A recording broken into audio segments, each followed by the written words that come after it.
Kung natasabay, magsige malaman tag panuki-duki. So sa tanom, hangtod na abdan ko og udto. Karon kay udto naman, ting paniudto. Pag magpaniudto, na may melon, kay gidadaan man may salamat sa nagdaani. So matong gablend na punta. Karon akong gi-research kung unsa ang benepisyo sa liso sa melon. Kay kasagaran nato kumukaon tag melon, atong itutho ng liso. Adjaw di ay kay nindot po nagbenepisyo. Kung sa unod sa melon, kay bawa naman ta, hydration, hapit ko na 90%.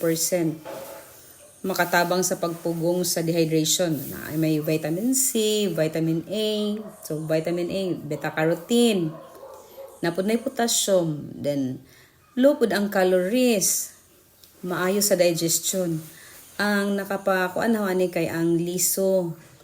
Kay ang liso di ay diani rich in protein po ni siya ug healthy fats.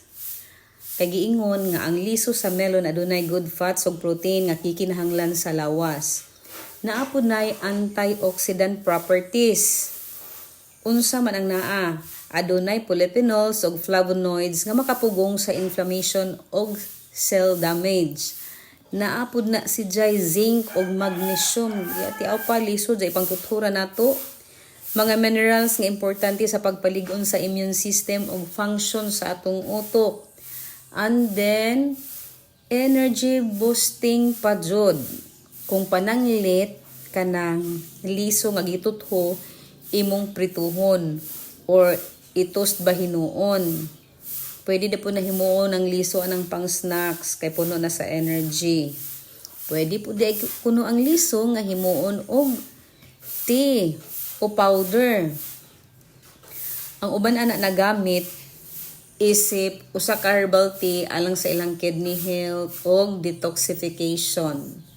So ing ana kapiskay ang benefits sa maong liso sa melon mao nang mga bagets kung mukaon mog melon adjaw itutho ang liso. Kay naa jud ay na si jay kaadjuhan sa atong panglawas. So kung pananglitan kuno pod kung lutoon man gajud, adjuhon pod og limpyo kay posible kuno na nga naay mga natural enzymes nga lisod tunawon kung pananglit gali. So tarungon gihapon sa pagtrabaho. So mauna sidya piskay ba mo nang sagi kaingon ko na adjaw itutho ang liso kay piskay. Lami man jud ang melon bisag unsaon pa. Lami gajud na samot na gitagay na. Mao lagi na puli sa mga gipangbuhat kanjang buntag kan hamon tas gawas basta natasbay manuki-duki pud tas mga gimbuhaton. Pero di pud bugat nga gimbuhaton. Kay kanang nagsubay-subay ra ko sa tanom mo nagtoast na silang duha. Ug nalingaw. Unja pagkahamaning balik na pod sa tanom. Mao nang halalaman. Mao ra gid nilingaw og tiguang na bitaw aho ang gipang subay na pod ahong tanom kay puhon-puhon day og mo retire so magbalik na pod kog kuan ani pagpadaghan kay manlaman po ni atong himuong kalingawan. So piskay. So maora gud pud na akong gi-share. So malingaw ta mawa atong stress kung magsige tag lantaw-lantaw ani mga tanom. Kay kung mahilig jud mo sa tanom, mao jud ni ang pinakapiskay nga makawa og mga stress sa atong kinabuhi. Mao nang kanus-a pa man mo magsugod, hala pagsugod na mo.